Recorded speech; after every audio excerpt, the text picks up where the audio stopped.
Salve, salve, bitcoinheiros! Aqui é o Dove, bem-vindos a mais uma Toca do Dove. Não se esqueçam, @bitdove no Twitter, @bitcoinheiros, bitcoinheiros no YouTube, né? Não deixem aí de assinar o nosso canal, né? Dar aquele tapa na sineta para receber atualizações sempre que um novo vídeo for postado, né? E arregaça o like, pelo amor de Deus. É isso aí, hoje eu vou falar sobre mais um texto aí do nosso querido Bill On. Eu acho que é um cara muito interessante, vale a pena ler alguns artigos dele aí para vocês, para quem não sabe inglês, né, para quem está com preguiça, também para comentar algumas coisas que eu acho interessantes desses artigos, porque são artigos que influenciaram um pouco a maneira como eu penso sobre o Bitcoin, como eu vejo o Bitcoin, e eu acho que vocês aí, né, nossos amigos bitcoinheiros, podem se beneficiar aí dessa série. É uma série aí, eu vou fazer alguns textos do Bill On. Vamos começar por um que eu acho bem legal, que se chama Os Paralelos do Bitcoin de 1985. Um ano depois aí, né, do infame 1984, o ano aí em que todos estavam esperando ser controlados por uma máquina estatal, né, como preveu, como é que chama aquele cara? George Orwell preveu, né, no livro 1984. E na verdade a gente vê, né, hoje em dia que talvez Aldous Huxley teve mais razão, né? A gente não precisou de um Estado é, que de forma ditatorial, com força, trouxe controle, mas sim com entretenimento e drogas. Enfim, vamos lá. Paralelos do Bitcoin de 1985, por Bill On. Isso aqui é um texto de 2016. Assista um segmento incrível sobre sistemas de bulletin board, aquelas BBS, né? Não sei se vocês lembram do Brasil, também tinham as BBS, né? É, ele fala aqui, ou seja, é uma sessão que fala um pouco sobre BBS. Eu não vou dar play no vídeo aqui, é legal se você entrar no artigo aí do Bill On, pode ver o vídeo, é um vídeo de uma série que chama The Computer Chronicles, as Crônicas do Computador, e é uma série bem interessante, tem vários artigos deles, desse Computer Chronicles, vários programas deles que foram para o ar durante todos os anos 80, 90, até o princípio dos anos 2000, no site deles. Eles digitalizaram tudo e tem muita coisa ali para você entender a história, né, do desenvolvimento dessa tecnologia, da tecnologia do computador. No caso aqui a gente está falando sobre BBS, né, Bulletin Board System, sistemas de bulletin boards, de painéis de avisos, né, seria como os fóruns de hoje em dia, o Reddit, uma coisa do estilo, os fóruns, né? O que hoje a gente considera fóruns seriam como esses bulletin board systems, onde as pessoas se comunicam e fica, né, toda a comunicação fica gravada lá, aberta, para que outras pessoas depois possam ver o que foi comunicado no passado, aprender, né, das perguntas de outros e dos artigos de outros no passado e postar também o seu conteúdo livremente. Em 1985, antes de todo mundo estar na internet, um pequeno número de pessoas estava usando as bulletin boards, as BBS, né, para se comunicar umas com as outras. Eles postavam artigos, participavam de fóruns e usavam e-mail através de modems que eram mais lentos, né, que a conexão que você tem hoje num telefone 3G. Ou seja, essa conexão lenta naquele telefone ruim lá no interior é pior, ou seja, a conexão era bem pior. É muito boa a conexão 3G hoje em dia. Nessa sessão do programa, né, que você vai assistir, espero que você entre e assista, ou se não, a gente vai agora descrever o que aconteceu. O dono do The Well era o nome de a fonte, né, o nome de um BBS, de uma BBS, um servidor, né, de BBS, onde as pessoas ligavam, discavam, né, para essa máquina que estava na casa aí, ou provavelmente na garagem, ou no sótão do Matthew McClure, que é o nome do dono. uma das pessoas mais famosas e uma das boards, uma das BBS mais populares daquele momento, descreve o que o The Well é e que tipo de coisa as pessoas discutem lá. Parece como um microcosmo primitivo, monocromático de pessoas, do que as pessoas fazem hoje na internet. Ou seja, ele explica mais ou menos o que mas as pessoas, o que a gente hoje em dia tem como norma e normal, é o que as pessoas fazem na internet. Nos 17 minutos aí do vídeo, né, os produtores do programa trazem um advogado. O Assistant District Attorney Don Ingram, um cara importante aí pelo jeito, alguém tipo do estado, um advogado do estado, District Attorney. Quando os jornalistas começam as perguntas, então os jornalistas começam as perguntas. Quando essas pessoas começam a falar, eu tenho certeza que você imediatamente teve uma sensação assim de déjà vu e um pouco de náusea também, né? Trazido aí por frases como essa aqui. Como a lei vê atualmente as BBS? É como um jornal com os direitos da primeira emenda ou é como um serviço, uma utilidade que necessita de regulação do Estado? Isso é bem familiar, não é? É exatamente a questão que os jornalistas perguntam sobre o Bitcoin hoje. Aqui, ó, vamos colocar ela em uma frase para a geração Bitcoin. Como a lei atualmente vê o Bitcoin? É como dinheiro que você precisa de KYC, AML? Ou é como um asset, como um bem, né, que você precisa de regulação da SEC, da Security and Commission Exchange, Exchange Commission, enfim, de quem faz a regulação, né, de papéis aí.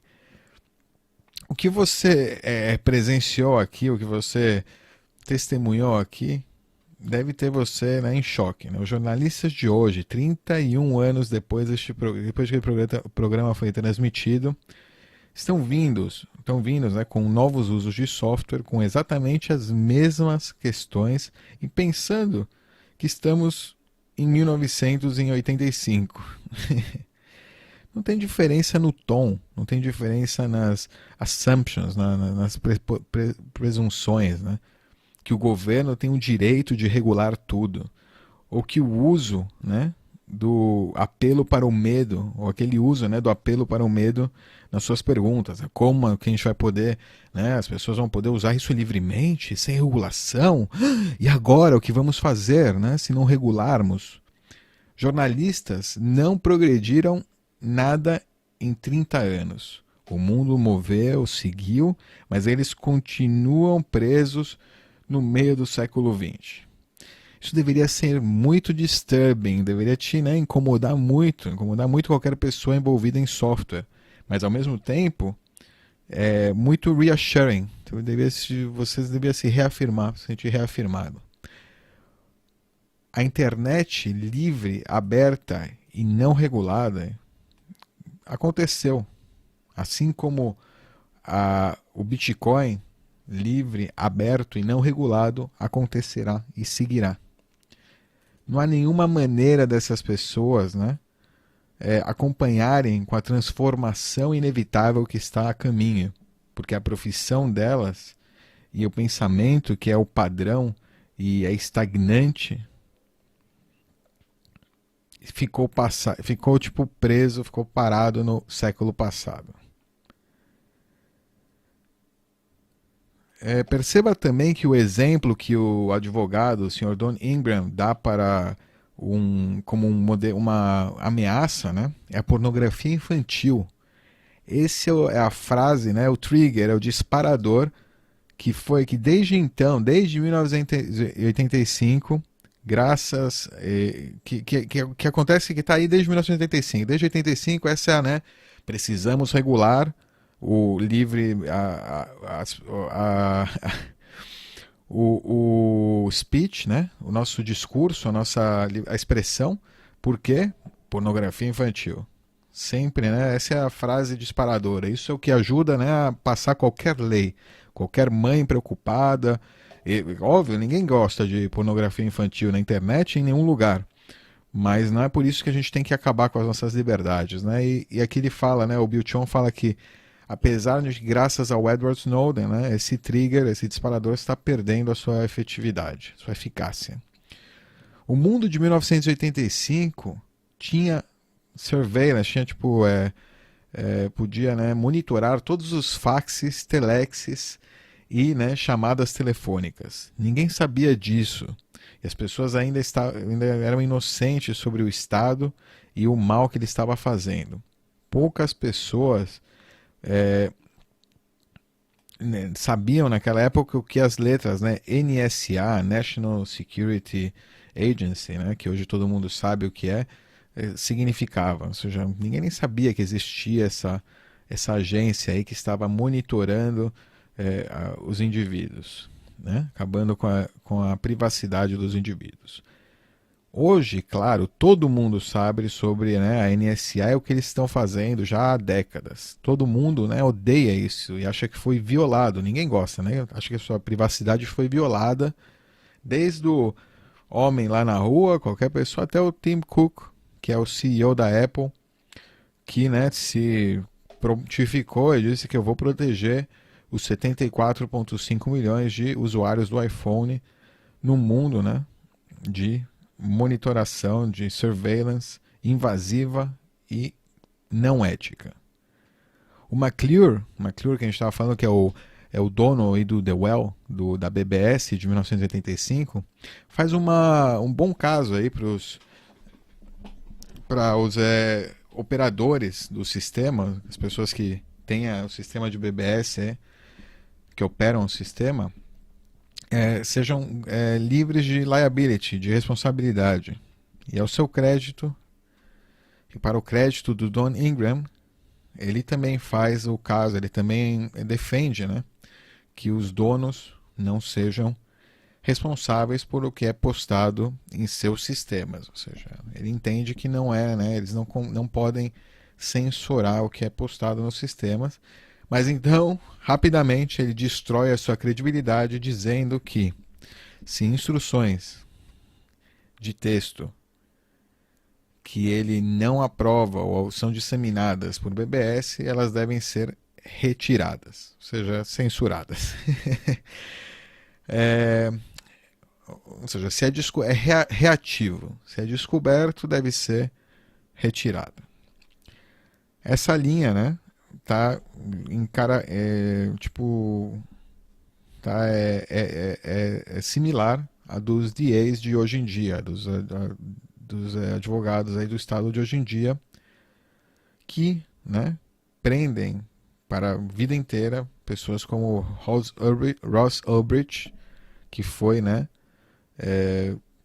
foi julgado e condenado por ter uma BBS, basicamente, né? Por ter um sistema onde pessoas podiam se comunicar e fazer trocas voluntárias. Ou seja, basicamente é isso. A Silk Road era um tipo de BBS. É isso aqui que o Bill Chion fala. Realmente faz sentido. Tecnicamente não tem muita diferença. É um fórum, uma BBS e, né, onde pessoas faziam trocas voluntárias. Esse vídeo nos dá um insight, né, de como o jornalismo não consegue entender tecnologia, como ele falhou, né, em seguir, acompanhar a tecnologia. E o que nós podemos esperar, né, da confusão atual sobre a natureza do Bitcoin, né, e a sua regulamentação, sua regulação. Assim como esses jornalistas e legisladores em 1985 não conseguiam decidir se uma BBS é um jornal ou um serviço de correio, de e-mail, né? Jornalistas e legisladores hoje não conseguem decidir se o Bitcoin é um bem, é uma ferramenta de programação para smart contracts, né? Ou dinheiro. O resultado será o mesmo como foi para como definir o problema da BBS. Os protocolos de comunicação que estão por trás desses sistemas seguirão. Novos serviços serão construídos em cima deles e centenas de milhões de pessoas usarão novos serviços e nenhum, né, desses novos serviços, como é o Hotmail, o Gmail, o Facebook, o WhatsApp, e, né, o que virá depois, se algum dia esses chegarem a ser regulados, né, mas nenhum desses serviços novos vão ser regulados. Ou seja, a regulamentação nunca vai conseguir acompanhar o passo da inovação. Os jornalistas e reguladores, né, não conseguem acompanhar o passo da inovação. Eles não têm a capacidade intelectual ou caráter ético para servir o público corretamente e eles serão simplesmente ignorados, assim como o Google, Hotmail, Facebook, Uber e WhatsApp ignoraram reguladores quando eles criaram e lançaram seus produtos. Não estavam nem aí. A última coisa que eles pensaram era o que os reguladores vão pensar. Nenhuma das suas mentiras sobre Bitcoin vai funcionar. A pornografia e agora o terrorismo, né, esses apelos aí ao medo, assim como as suas mentiras sobre os sistemas de BBS nos anos 80 não funcionaram. Eles podem executar alguns ataques, né, levar algumas pessoas presas equivocadamente, erradamente, né, algumas vítimas dessas operações mafiosas. Mas nenhuma delas vai fazer diferença no longo prazo. Assim como foi em 1985, é hoje.